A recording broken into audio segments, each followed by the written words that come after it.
అందరికీ good afternoon. నేనైతే ఎప్పుడో ఒక అమెరికన్ రెస్టారెంట్కి అయితే వచ్చేసాను అనమాట.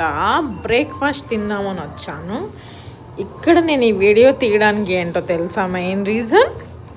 ఇక్కడే ఉంది ఒక గమ్మత్తు. నాకు చాలా ఇష్టమైన ఫుడ్ లైఫ్లో, బట్ ఇష్టం లేకుండా తినాల్సి వచ్చింది. అదేంటో అనుకుంటున్నారా? వింతగా ఉంది కదా. ఇష్టమైన ఫుడ్ అంటుంది, ఇష్టం లేకుండా తినాలని ఉంది ఏంటి అని అనుకుంటున్నారా? అదేంటో కాదండి.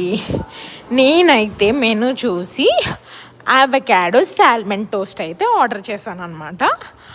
అవకాడో సాల్మన్ టోస్ట్ ఏమొచ్చిందండి, పాపం వాళ్ళు కుకింగ్ చేసే టైం లేక ఫిష్ అయితే ఫ్రిడ్జ్లోంచి తీసి స్లైసెస్ కింద కట్ చేసి ఆ టోస్ట్ మీద అయితే గార్నిష్ చేసి అయితే తీసుకొచ్చేసారు. అది నేను తినాలంట. యాక్చువల్లీ మీ అందరికీ తెలిసిందే కదా సాల్మన్ ఎంత స్మెల్ వచ్చిద్ది, ఎంత వరస్ట్ ఉంటుంది అనేసి. ఆ సాల్మన్ నేను తినడానికి అయితే చాలా చాలా సాహసం చేశానని చెప్పాలి. దాని తర్వాత ఈ రోస్టెడ్ చికెన్తో అయితే ఏదో, పైగా దీని కాస్ట్ $21.